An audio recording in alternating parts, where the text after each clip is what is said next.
فرماتے ہیں میں اپنی اماں سے مشورہ کرنے آیا، میں نے کہا اماں میرے کچھ ساتھی پیچھے چلے گئے، کچھ شہید ہو گئے، میں جہاد میں اکیلا رہ گیا ہوں، حکم کیا ہے؟ تو اماں کہنے لگی عبداللہ پہلے یہ بتا تو حق پہ ہے کہ نہیں؟ میں نے کہا اماں ہوں تو میں حق پہ، پر مجھے تیری بڑی فکر ہے، تیری 90 سال عمر ہے، یہ تو میرے جو مقابلے والے ہیں یہ تو بڑے سخت گیر لوگ ہیں، میری لاش کے ٹکڑے ٹکڑے کر دیں گے، تو برداشت کر لے گی؟ تو حضرت اسماء نے پتہ کیا دلیرانہ جواب دیا تھا کہ بیٹا بکرے کو تکلیف صرف ذبح ہوتے وقت ہوتی ہے، جب اس کی کھال اتارتے ہیں پر اسے کوئی تکلیف نہیں ہوتی، جب اس کے ٹکڑے ٹکڑے کرتے ہیں اسے کوئی تکلیف، تو کہ بیٹا حوصلے کے ساتھ رہنا، صبر کے ساتھ رہنا، اگر تو حق پہ ہے پہلے یہ دیکھ لے، اگر آپ حق پہ ہیں، اگر نہیں تو توبہ کر کے حق پہ ہیں، اور اگر آپ حق پہ ہیں تو پھر آپ یہ ذہن بنا لیں کہ حالات بدلیں گے اور جو آپ کا نظریہ ہے وہ غالب آ کے رہے گا۔ اگر آپ حق پہ ہیں تو پھر اللہ آپ کو توفیق دے گا، لیکن زندگی میں ان چیزوں سے بچیں۔ امام اعظم کے خلاف سازش رچی گئی، امام صاحب رحمۃ اللہ تعالیٰ علیہ کے پاس ایک بی بی دوڑی، حضور مسئلہ پوچھنا، آپ عورتوں سے ملا نہیں کرتے تھے، میں نے سوال کرنا ہے جی، جلدی جلدی سے اندر آ گئی۔ عورت جیسے ہی اندر داخل ہوئی باہر شور ہو گیا، امام صاحب کے پاس عورت ہے، اس نے بھی شور کر دیا کہ معاذ اللہ ثم معاذ اللہ، 10 درازی کیا امام اعظم نے۔ لوگ امام صاحب سے کہنے لگے اب پراپوگنڈا ہو گیا، سارے شہر میں بات پھیل گئی، حضور آپ جواب دیں، آپ بھی کوئی بات کریں۔ فرمانے لگے کیا جواب دوں، بی بی اکیلا تھا، میں اندر آئی ہے، باہر شور ہوا ہے، عورت کہہ رہی ہے میں اکیلا تھا، میں جواب دوں بھی تو میری گواہی کون دے گا، میرے ساتھ کھڑا کون ہوگا، اس وقت کون ہے جو اٹھ کے کہے گا کہ نہیں نہیں ایسی بات کوئی نہیں، یہ تو ماحول تو اور رخ اختیار کر گیا، تو حضور اب کیا کرنا ہے؟ تو آپ فرمانے لگے کرنا کیا ہے، میں کوئی لاوارث ہوں، رب رسول کا ماننے والا ہوں، میں فیصلہ اپنے اللہ پہ چھوڑتا ہوں، وہ بھی تو عدالت ہے نا۔ مصیبت یہ ہے کہ میں اور آپ سارے فیصلے خود کرنا چاہتے ہیں، حالانکہ خود کچھ فیصلے چھوڑ دینے چاہیے، وہی ہو تو بہتر ہے۔ فرمایا اللہ رسول پہ چھوڑتا ہوں، ختم ہو گئی بات، اب میں دلیل دوں گا بھی تو میری سنے گا کون؟ اس طرح کے ماحول میں کئی دفعہ آپ دلیل دیتے بھی ہیں تو کوئی سننے کو تیار ہے، وقت فیصلے کرتا ہے، کون سنے گا؟ فرمایا بس ٹھیک ہے، لے گئے پکڑ کے کوتوال کے پاس، تھانے میں بند کر دیا، اتنا بڑا امام ہے تھانے میں بند ہے، عورت بھی باہر بٹھا دی گئی، امام صاحب نے اس سے کوئی ڈسکس نہیں کی۔ جب اندر تشریف لے گئے سپاہی 2-3 کھڑے تھے، امام صاحب او ہو رب کریم کے بندوں کا وہی طریقہ، امام صاحب نے وضو کے لیے پانی مانگا اور پھر امام اعظم نے نفلوں کی نیت باندھی اور 2 رکعتیں پڑھ کے کہنے لگے مالک عزتیں بھی تیرے پاس ہیں، ذلتیں بھی تیرے پاس ہیں، تو جس حال میں ابو حنیفہ کو رکھے گا مجھے شکوہ کوئی نہیں، میں تیری رضا پہ راضی ہوں، جیسے تو چاہے میں راضی ہوں تیری رضا پہ۔ امام صاحب دعا مانگ رہے تھے تو آنسو ہاتھوں پہ گر رہے تھے، نہ کبھی مصلی بھی آباد کریں، نہ کبھی دنیا کو تو دکھڑے بڑے سنا لیے، نہ 2 رکعتیں پڑھ کے روئیں رب کی بارگاہ میں، محبوب کا وسیلہ پیش کریں، نہ اسے بھی تو منائیں۔ امام صاحب کے آنسو گرنے لگے، سپاہی بھی پریشان تھے، وہ بی بی نہ خود ہی اٹھی اور امام صاحب کے قریب گئی، کہنے لگی پہلے مجھے دنیا والے کہتے تھے، اب میں سمجھ گئی ہوں آپ تو رب کریم کے نیک بندے، اب نہ روئیں، سویرے جانا ہے نا قاضی کی عدالت میں، تو میں سویرے گواہی دوں گی کہ میں نے جھوٹا الزام لگایا تھا، آپ ناراض نہ ہوں۔ امام صاحب فرمانے لگے اس سے نہیں بات بنے گی، اگر تو نے کچھ کرنا ہے تو جو میں کہتا ہوں وہ کر، امام اعظم تھے نا، جو میں کہتا ہوں وہ کر۔ اس نے کہا جی وہ کیا؟ آپ فرمانے لگے اب تیری گواہی سے بھی بات اور ہو جائے گی، اس کو کہہ لیا ہے، اس کو منا لیا ہے، اس کی منت کر لی ہے، اس کو رشوت دے لی ہے، حالات کا تقاضا اب اور ہے، اب اس کا جواب بھی کچھ اور ہی ہے۔ با پردہ عورت تھی، برقعے میں لپٹی ہوئی، اس کو گھر بھیج دیا، وہ کوتوال سے کہنے لگی میں بیمار ہوں، مجھے چھٹی دے دو، سویرے آ جاؤں گی۔ مدعی مقدمہ تو میں ہوا، مدعی کو تھوڑی کوئی مان کے رکھے گا۔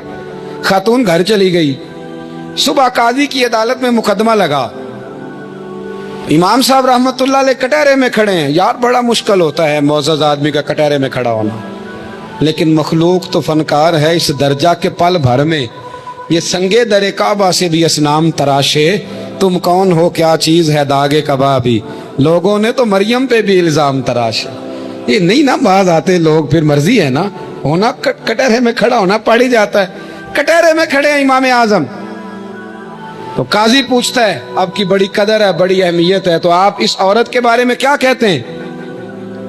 تو امام صاحب فرمانے لگے یہ جو کہہ رہی ہے اس سے پوچھ لیں۔ تو خود خاتون کہنے لگی میرا امام صاحب سے تعلق ہے۔ آپ فرمانے لگے ٹھیک کہتی ہے۔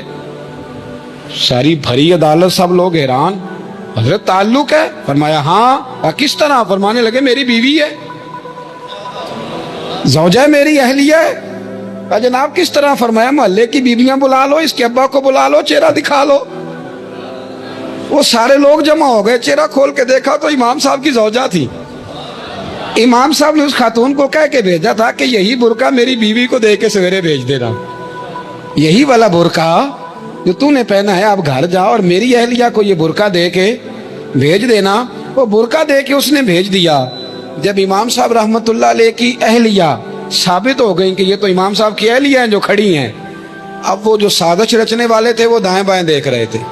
تو امام صاحب نے ایک بات کی جو بڑی شاندار ہے، فرمایا تدبیریں تم نے بھی کی تھی، پر جو تدبیر میرا رب فرماتا ہے نا، جو تدبیر میرا، فرمایا یہ ابو حنیفہ کی تدبیر نہیں، یہ تدبیر میرے اللہ کی ہے جو اس نے مجھے عطا فرمائی، مجھے سجھائی۔ اب قاضی صاحب نے حکم دیا کہ جتنے لوگوں نے الزام لگایا ہے وہ سارے معافی مانگ، وہ آئیں جس نے بات کی۔ بھائی وقت کو دیکھیں، فیصلے اللہ کے حوالے کریں۔ ہم لوگوں نے جھگڑے کر کے، دلائل دے دے کے، بحث کر کے معاملات کو اتنا الجھا لیا ہے۔ آپ یقین کریں ایک خاندان کی 15 میٹنگیں اور پنچایتیں ہو جاتی ہیں، پر رزلٹ صفر ہے۔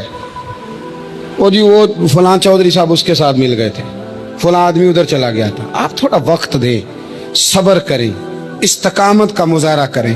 آپ دیکھیں حالات کس کروٹ بیٹھتے ہیں۔ کئی دفعہ صلح کی پیشکش کی جناب ابو سفیان کو، لیکن وہ مانتے نہیں تھے۔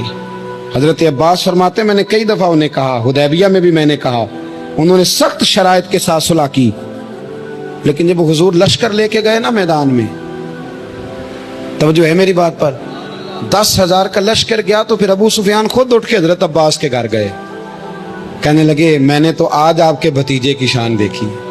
تو حضرت عباس کہنے لگے ابھی بھی وہیں کھڑے ہو، یہ بھتیجے کی شان نہیں، یہ اللہ کے محبوب کی شان ہے، یہ رسول کائنات کی شان ہے صلی اللہ علیہ۔